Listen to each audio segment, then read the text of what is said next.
Bonjour à tous. Avant de commencer, je vais vous présenter le sommaire. J'ai choisi de présenter cette soutenance autour de 5 points. Le premier point étant une introduction via mon parcours de vie, qu'il soit personnel, universitaire et professionnel, à travers la contextualisation de mon objet de recherche, institutionnel, scientifique et théorique. Ensuite, une présentation de l'objet de recherche et donc des hypothèses théoriques associées, ainsi que de la méthodologie également associée à cette recherche. Le quatrième point permettra de présenter les résultats et donc de valider ou d'invalider les hypothèses posées au départ. Et la dernière partie nous permettra de discuter ensemble des perspectives que je pourrais avoir dans ce travail. Donc pour commencer, j'ai voulu commencer par mon parcours personnel, universitaire, professionnel, parce que c'est un parcours qui est assez atypique et c'est lui qui m'a mené à être devant vous aujourd'hui. Et ce parcours-là commence réellement en 2004 où je découvre le badminton en UNSS, comme beaucoup de personnes. Et ce n'est que 3 ans plus tard où je prends ma première licence fédérale, une licence que je n'ai jamais arrêtée depuis ce moment-là. Étant en études, en 2010, j'obtiens mon bac. Et au moment de choisir une orientation pour continuer mes études, j'ai une affinité pour 2 voies, les STAPS et la biologie. Je suis les conseils avisés de mon entourage qui me proposent d'aller vers des vraies études, donc je vais en licence de biologie. Et j'entreprends mon premier parcours de biologie. En parallèle, je commence à faire mes premiers pas en tant qu'entraîneur bénévole dans un petit club, le petit club de la ville où j'étais. Et en 2012, je fais ma première formation bénévole, qui est donc le DAB, le diplôme d'animateur badminton, et où je découvre, en discutant avec le formateur, que le métier d'entraîneur badminton existe. Jusque-là, pour moi, c'est quelque chose qu'on faisait en tant que bénévole, mais ce n'est pas quelque chose de professionnel. Là, je le découvre, et en 2012, ça acte aussi un moment important de ma vie, c'est le moment où j'arrive sur Bordeaux, et où je viens finir mes études ici sur Bordeaux. Donc, je finis ma licence, en tout cas, sur Bordeaux en 2013, mais la suite me dira que ce n'était pas ma voie, et je me réoriente, et grâce à une passerelle autorisée par Madame Lucille Lafont, j'entre en Master STAPS en 2013-2014. En parallèle, je continue mon parcours de formation d'entraîneur de badminton, et je fais ma première expérience en tant qu'entraîneur professionnel en entrant en DEGEPS. Et donc, je commence une première formation professionnelle. Ce qui me permet en 2015 de valider mon double diplôme, donc d'un côté mon master STAPS à finalité recherche, et de l'autre côté mon diplôme d'éducateur sportif, badminton, donc les deux en 2015. J'entre officiellement en thèse en 2016, je dis officiellement parce qu'après mon master en 2015, on a pris 1 an pour construire progressivement le projet de recherche, et donc l'inscription officielle se fera en 2016, et toujours en parallèle, je continue ma formation d'entraîneur de badminton via le diplôme de DESGEPS, donc diplôme d'état supérieur, que j'obtiens en 2019. Ce diplôme-là m'a permis notamment de m'acculturer encore plus au milieu fédéral et encore plus au milieu du haut niveau, sur lequel je n'avais pas forcément eu de contact auparavant. Donc tout ceci me permet d'être devant vous aujourd'hui, en 2021, et continuerai ma route, on ne sait pas comment, j'espère que, en tout cas, ce sera aussi atypique et aussi enrichissant que cette première partie de vie. Donc, comme vous vous en doutez, mon travail s'est fait via l'intérêt sportif que je portais pour le badminton et par l'intérêt que je portais par le métier d'entraîneur de badminton. Donc, c'est d'abord une réflexion autour d'un objet institutionnel, autour d'un objet de terrain. Et pour présenter la fédération, il y a une phrase que j'ai reprise de mon mémoire, parce qu'elle me semble très intéressante et finalement résume assez bien ce qu'est la Fédération française de badminton, qui est une fédération qui est atypique, tiraillée entre la pratique loisir et la pratique compétitive, qui, si ses représentants atteignent prochainement le niveau international, lui permettrait de ressortir d'un relatif anonymat dans ce domaine, condition sine qua non d'un meilleur affichage médiatique et de ses conséquences en termes d'image, de confiance, mais aussi de retombées économiques. J'aime bien cette phrase parce qu'elle montre quand même qu'a priori, pour que le badminton sorte, entre guillemets, de l'ombre, en tout cas de cette pratique dit jeu de plage, jeu de volant, et pas pour un vrai sport, il faut que la fédération brille sur les événements de référence. Et donc, on comprend mieux un des axes principaux de la fédération qui est gagner des médailles. Toutes ces réflexions nous ont été, donc, sont construites au fur et à mesure, comme vous l'avez vu. Et en 2015, au moment où je prépare mon master, un événement marquant se déroule à la Fédération française, l'arrivée d'un nouveau staff. La quasi-totalité de l'ancien staff est remplacée avec un nouveau staff avec 3 nouveaux entraîneurs, dont Peter Gade, donc à sa tête, le directeur de la performance, Peter Gade, un Danois, ancien numéro 1 mondial, qui arrive ici, donc, à l'INSEP. Nous travaillons sur notre master sur l'analyse des dynamiques interactives entraîneur-athlète dans le sport de haut niveau et dans le badminton de haut niveau. Et cet événement arrive et ça nous pose des questions, notamment sur qu'est-ce qu'un entraîneur expert? Qu'est-ce qu'un entraîneur expert, vu l'hétérogénéité des profils des entraîneurs qui ont été recrutés par la fédération? Quels critères utilise la fédération pour recruter ces entraîneurs, donc dits experts? Donc ça, c'est la première réflexion qu'on porte. La deuxième réflexion qu'on porte, c'est autour de la formation. Pourquoi faire venir des entraîneurs étrangers?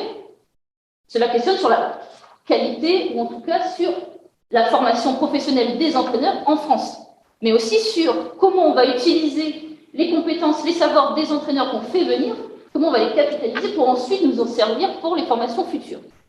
Donc toutes ces questions nous amènent donc en 2015 à nous engager dans ce travail de recherche qui constitue donc ensuite partir de cet objet de terrain vers un objet scientifique.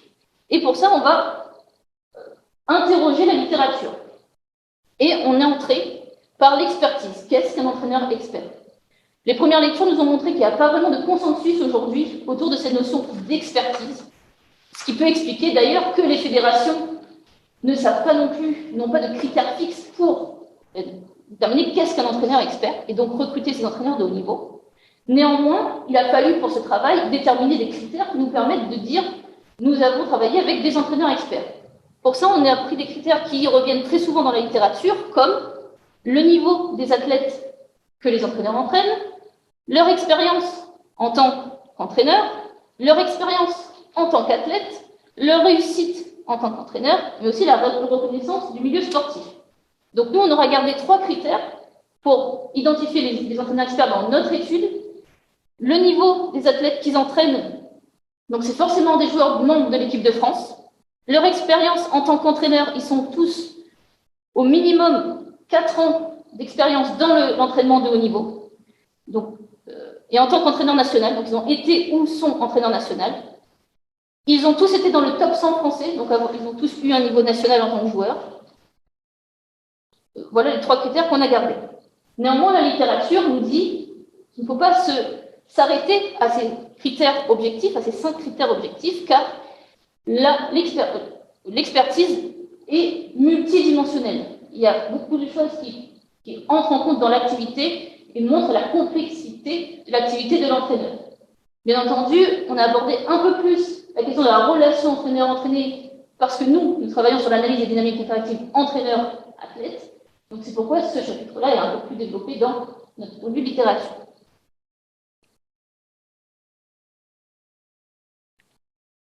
Comme tous ces travaux, notamment les travaux sur la relation entraîneur-entraîné, notre travail a pour ambition de produire des connaissances sur l'activité des entraîneurs à travers un premier volet qui est analyser la dynamique interactive entraîneur-athlète afin de comprendre l'activité des entraîneurs en situation d'entraînement, mais aussi de produire des orientations pour la formation des entraîneurs. Pourquoi? On a souvent tendance à dire, donc oui, vient un deuxième volet qui est l'étude de l'impact des dispositifs de recherche transformatifs pour comprendre le développement professionnel des entraîneurs experts.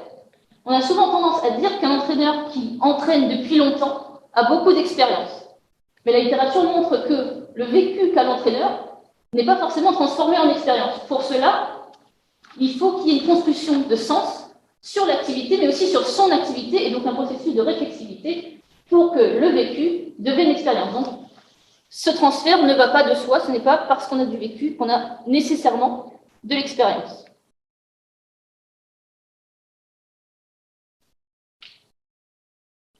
Concernant l'ancrage théorique, donc, cette recherche s'inscrit dans un programme de recherche en anthropologie culturaliste qui est lié,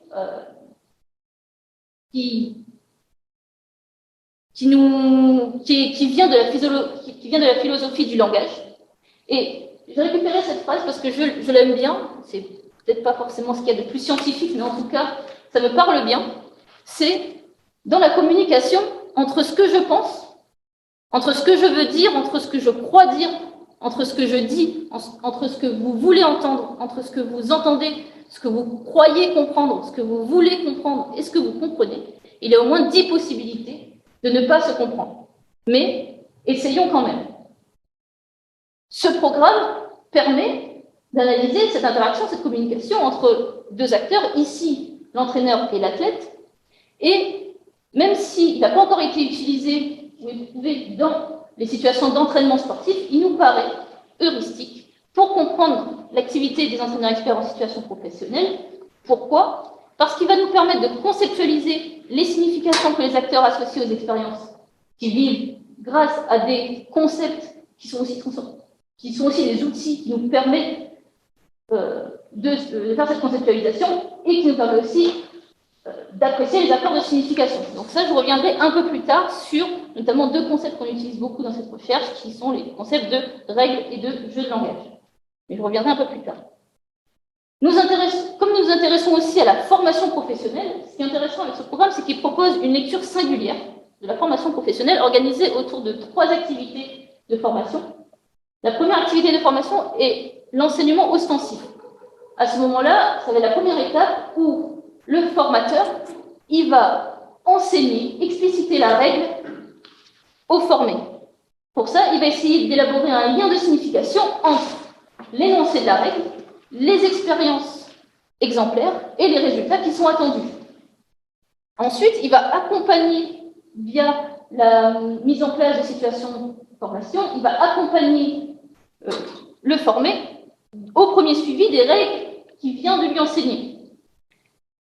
Et enfin, le formateur va accompagner le formé au développement. Donc l'accompagnement au développement, c'est qu'il va mettre en place des situations pour accompagner le formé dans son interprétation des règles.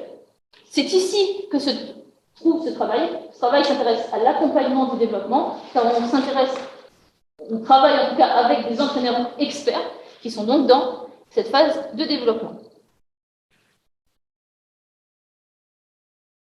Ce travail de recherche est composé de 2 volets. Donc le premier volet, comprendre pour transformer, qui correspond donc à notre première ambition, donc produire des connaissances sur l'activité de l'entraîneur et donc d'analyser la dynamique interactive entraîneur-athlète pour comprendre l'activité des entraîneurs en situation d'entraînement. Pour cela, on a posé une première hypothèse qui dit qu'un entraîneur expert et un athlète de haut niveau s'accordent très majoritairement sur la signification qu'ils attribuent aux expériences vécues en entraînement. La dynamique interactive entraîneur-expert-athlète de haut niveau se caractérise en ce sens par un haut niveau d'intersubjectivité. Pour essayer de valider ou d'invalider cette hypothèse, nous avons mis en place un dispositif méthodologique qui est composé d'un enregistrement audio-vidéo de la séance d'entraînement grâce à une caméra numérique qui a été posée sur le pied pour avoir l'ensemble du terrain, ainsi que de 2 micros, un posé sur l'entraîneur, l'autre sur le filet, afin de recueillir les propos des athlètes en situation, des acteurs en situation. Suite à cet enregistrement audio-vidéo que j'ai appelé EAV, s'ensuit 2 entretiens d'autoconfrontation, d'une part avec l'entraîneur, puis avec le joueur. Pour ce premier volet, nous avons collaboré avec la Fédération française de badminton, donc via le pôle France Relève de Bordeaux et l'INSEP. Nous avons 3 diades en tout, et aussi avec un club qui est également une académie privée, qui est le club de Fos-sur-Mer, qui nous a fait notre 4e diade. Pour présenter les résultats, j'ai décidé de faire une première présentation très macro. Donc, l'objectif ici est de présenter en termes de nombre d'épisodes recensés comment combien de fois ils participent au même jeu de langage, combien de fois ils partagent les mêmes significations ou pas. Donc, les premiers résultats montrent que sur 55 épisodes recensés, 27 épisodes montrent du partage, d'une participation au jeu de langage et d'un partage de signification. 12 épisodes montrent qu'il y a participation au même jeu de langage, mais qui ne partagent pas la même signification aux expériences vécues. Et 16 épisodes montrent qu'ils ne participent pas au même jeu de langage et ne partagent pas les mêmes significations aux expériences qu'ils vivent. Ce qui nous permet d'invalider, en tout cas partiellement, notre hypothèse. Finalement, un entraîneur expert et un athlète de haut niveau ne s'accordent pas très majoritairement sur la signification qu'ils attribuent aux expériences vécues en entraînement. La dynamique interactive entraîneur-expert-athlète de haut niveau ne se caractérise donc pas totalement par un haut niveau d'intersubjectivité. Pour entrer dans les données plus qualitatives, 2 résultats ressortent et montrent qu'une connaissance mutuelle entre les acteurs et une connaissance intime entre les acteurs permet à la diade de fonctionner ensemble, permet de partager les significations, permet de co-construire ensemble la performance. Ce qui rejoint les travaux qui montrent que la connaissance mutuelle, les expériences partagées, les routines, les habitudes collectives, construites tout au long de l'histoire de leur relation, permet de construire un référentiel commun qui permet de rationaliser et d'optimiser les choix des acteurs en action et qui permet un travail collectif qui permet notamment une reconnaissance mutuelle des responsabilités et de l'autonomie de chacun, ce que montre très bien d'ailleurs un des résultats de ce travail. Toutefois, d'autres résultats, comme on l'a vu sur la présentation macro, viennent nuancer ces travaux et donnent des informations sur peut-être une limite de la connaissance intime, sur l'importance de l'influence des expériences extérieures à la situation d'entraînement et la difficulté de la transmission des aspects de la subjectivité. Donc, finalement, une connaissance intime, des habitudes, des routines d'entraînement peuvent entraîner des mésinterprétations et finalement nuire à la dynamique interactive durant l'entraînement. De plus, un résultat qui a été assez saillant a montré également que l'expérience de signification d'un acteur ne se réduit pas à sa partie immédiatement conscientisée et dissible par le langage ordinaire, et donc la difficulté, comme je disais, de transmettre des aspects, notamment comme les sensations, la subjectivité par des mots immédiatement dissibles.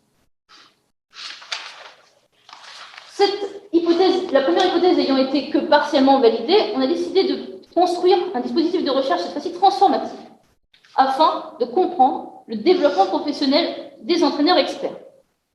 Ce volet s'articule autour d'une hypothèse où l'on fait l'hypothèse que rendre accessible à l'entraînement la signification que l'acteur associe à son activité lui permet d'objectiver de possibles écarts entre les résultats attendus et les résultats obtenus de sa propre activité sur l'athlète. Ce constat peut générer de l'engagement de l'entraîneur dans une activité interprétative des règles habituellement suivie et source de développement professionnel et de construction de l'expertise. Pour répondre à notre hypothèse, nous avons de nouveau collaboré avec la Fédération française de badminton grâce au Pôle France Relève de Bordeaux et au Pôle France Relève de Strasbourg. Donc nous avons suivi 2 diades. Cette fois-ci, le dispositif méthodologique était composé d'une première séance d'entraînement, donc l'enregistrement d'une première séance d'entraînement suivi de l'entretien d'autoconfrontation de l'entraîneur, puis de l'entretien d'autoconfrontation du joueur, comme lors du volley 1. L'aménagement que nous avons proposé, c'est un entretien de l'entraîneur sur l'entretien d'autoconfrontation du joueur. L'idée étant de confronter l'entraîneur aux propos de l'athlète sur les situations qu'il a lui-même vécues, qu'ils ont vécues ensemble. Ici, il est demandé à l'entraîneur d'interpréter le désaccord observé et d'envisager des pistes de transformation de son activité. Suite à cet entretien, nous avons réalisé de nouveau l'enregistrement d'une nouvelle séance d'entraînement et de l'entretien d'autoconfrontation de l'entraîneur, puis du joueur. Ceci nous a permis de voir s'il y a eu ou pas développement professionnel lors de cette deuxième séance. Donc c'est le résultat que je vais vous proposer aujourd'hui. Je vais vous proposer un résultat aujourd'hui. Et ce résultat, j'ai décidé de le présenter de cette façon grâce aux règles que j'ai mentionnées dans mon travail. Donc tous les résultats sur ce volet seront présentés de la manière suivante avec la séance d'entraînement. D'un côté, l'entretien de confrontation de l'entraîneur et de l'autre côté, celui du joueur. Tout d'abord, je déterminerai les objets de l'entraîneur et de l'athlète. Si les deux objets sont identiques, on peut dire qu'il y a participation au même jeu de langage. Ensuite, je donnerai les éléments d'étayage pour les deux acteurs, les résultats attendus ou obtenus pour les deux acteurs, avec, si nous avons l'objet, les éléments d'étayage et les résultats attendus ou obtenus qui sont identiques entre les deux acteurs, on peut dire qu'ils partagent les mêmes significations. Donc le résultat que j'ai décidé de vous montrer est issu de la première séance de la Diade 5, donc du Pôle France Relève de Bordeaux, sur un épisode qui est très parlant et qui, sur une problématique qui a déjà eu lieu plusieurs fois dans la séance, notamment à l'épisode 5 et à l'épisode 7, à l'épisode 4 et à l'épisode 5, pardon. Lors de son, donc, oui, sur cette première séance, il arrive un moment où l'entraîneur travaille avec la joueuse sur une notion qu'ils avaient vue la veille, donc sur laquelle la joueuse avait déjà eu des difficultés sur un plan technique, et la joueuse explique que pour elle, cela est lié à une difficulté technique au niveau de ses appuis. Quand on fait l'entretien d'autoconfrontation, l'entraîneur nous dit clairement, nous ne sommes plus en phase. À ce moment-là, nous ne sommes plus en phase parce qu'il ne comprend pas pourquoi, à ce moment-là, la joueuse lui parle de ses appuis. Et pour lui, ce n'est pas un problème d'appui, mais c'est plutôt un problème de contrôle du volant. Donc, il essaye de lui montrer pour lui faire comprendre. Quand on auto-confronte la joueuse sur la même situation, elle nous dit, là, on n'est pas d'accord. Donc, il participe au même jeu de langage. Elle n'est pas d'accord parce que pour elle, la veille, il y avait eu un problème technique sur sa technique de jambe. Et elle veut donc avoir le bon geste pour pouvoir réaliser correctement ce coup technique. Elle attend donc de l'entraîneur qui lui donne une solution et elle se rend bien compte, grâce à la vidéo, qu'ils parlent chacun de leur truc, mais sans se comprendre. Lorsqu'on montre ces propos à l'entraîneur, donc il ne partage pas évidemment les mêmes significations à l'expérience vécue, et quand on confronte l'entraîneur aux propos de la joueuse, il nous dit que finalement on est un peu sur la même chose. Elle dit que je ne suis plus sur le résultat, les trajectoires, c'est ça au départ. Donc au départ, il assoit ce qu'il pensait auparavant, oui, on est finalement un peu sur la même chose.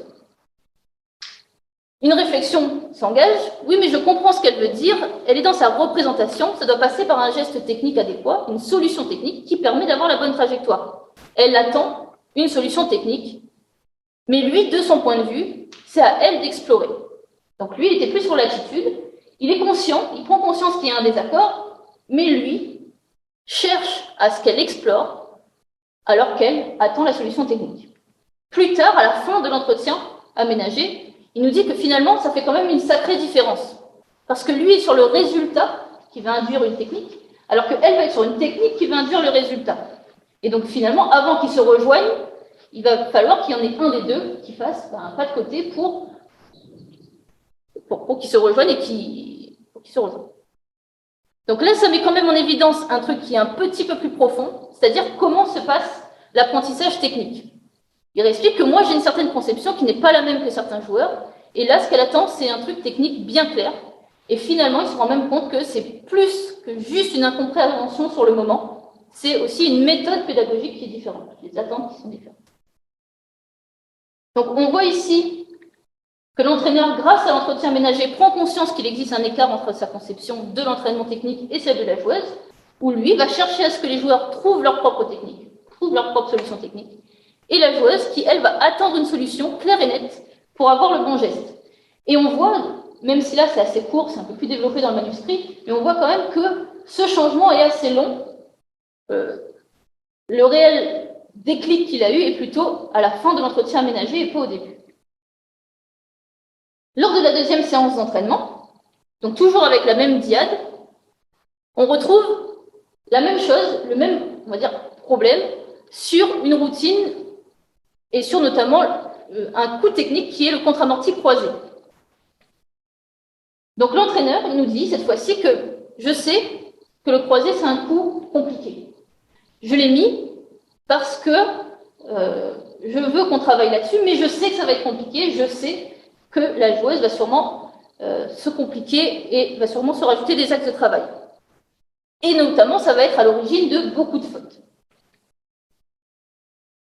Mais fait le choix de ne pas donner de conseils techniques, donc de garder finalement sa manière de voir, en tout cas l'apprentissage technique. La joueuse nous dit que là, ils ont une discussion plus technique. Donc, ils ont une discussion plus technique autour du contre-amorti croisé.